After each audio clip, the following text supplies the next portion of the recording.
নমস্কার বন্ধুরা, সকলে নিশ্চিত ভালো আছেন, সুস্থ আছেন। আজকে এসে গেছি আমি নতুন এক রেসিপি নিয়ে।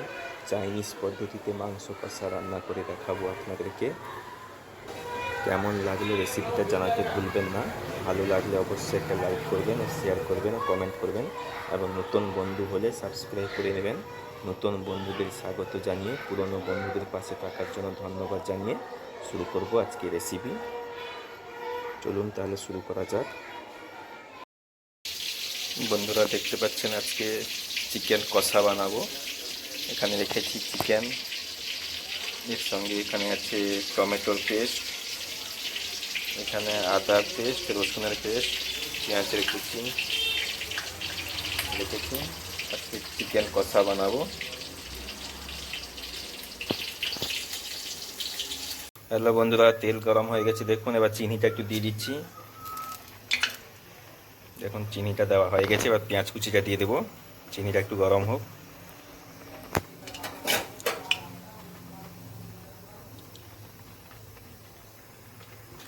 চিনিটা গরম হয়ে গেছে দেখতে পাচ্ছেন। এবার আমি পেঁয়াজ কুচিটা দিয়ে দেবো আর কাঁচা লঙ্কাটা একসঙ্গে দিয়ে দিচ্ছি।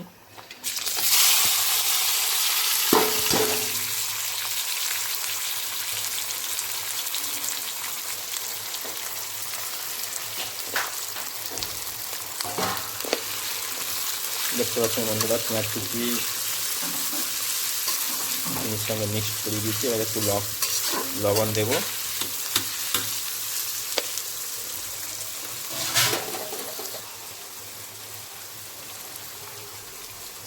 লবণ দিয়ে দিয়েছি। ভালো করে পেঁয়াজের সঙ্গে মিক্সড করব।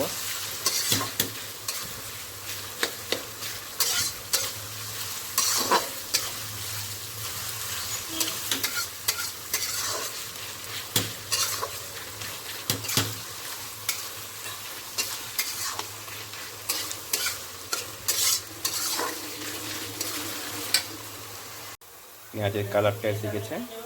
এবার রসুনের পেস্টটা দিয়ে দিচ্ছি। ভালো করে রসুনের পেস্টটা মিক্সড করে দেবো পেঁয়াজের সঙ্গে।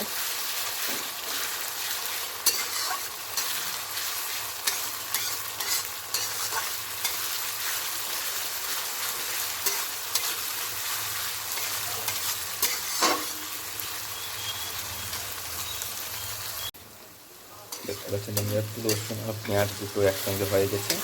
এবার টমেটো পেস্ট রেখেছিলাম ওটাও দিয়ে দিলাম।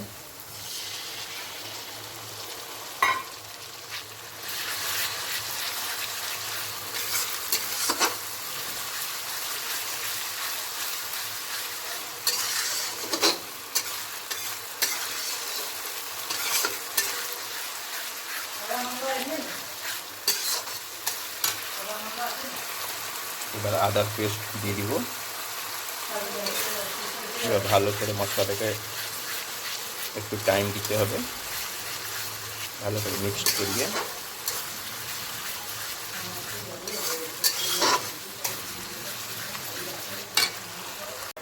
বন্ধুরা দেখছেন মশলাটা পুরো হয়ে গেছে। এবার হলুদটা দিয়ে দিব।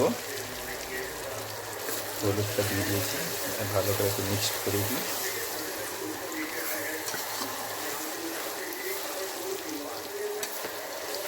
এবার মির্চি পাউডারটা দিব একটু, বেশি দেব না, এখন গরমের সিজন, বেশিটা ভালো না।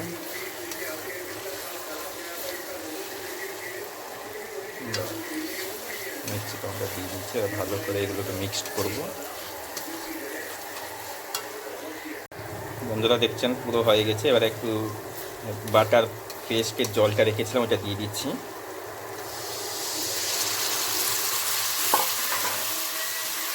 এবার ভালো করে একটু মিক্সড করব।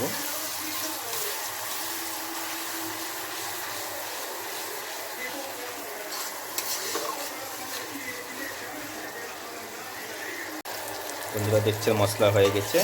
এবার মাংসটা দিয়ে দিব। দেখতে পাচ্ছেন একটু তেল এড়িয়ে এসছে। হ্যাঁ, মাংস দিয়ে দিয়েছি আমি। ভালো করে মাংসের সঙ্গে মশলাটা মিক্স করে দিচ্ছি।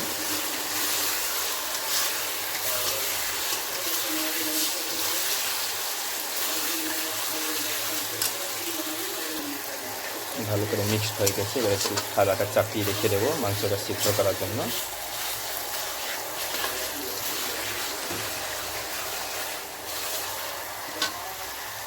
বন্ধুরা দেখছেন আমার চিকেন হয়ে গেছে পুরো কমপ্লিট। কষা বানিয়েছি আমি, জল দিইনি। আপনারা চাইলে জলও দিতে পারেন, কোনো অসুবিধে নেই। তো আমি এটা কষা কষা বানাবো, সেই জন্য আমি জল দেব না।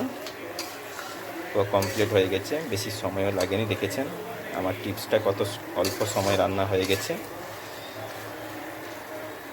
আপনারা চাইলে এইভাবে রান্না করতে পারবেন কষা বানিয়ে। আলু দিয়েছি, আলুর সঙ্গে মাংসের কষা। কেমন লাগলো বন্ধুরা জানাতে ভুলবেন না। যদি ভালো লেগে থাকে তাহলে লাইক করবেন, কমেন্ট করবেন ও শেয়ার করবেন। নতুন বন্ধুরা হলে এইভাবে ভিডিও পেতে গেলে একটু সাবস্ক্রাইব করিয়ে নেবেন। ভিডিওটা শেষ পর্যন্ত দেখার জন্য সবাইকে ধন্যবাদ।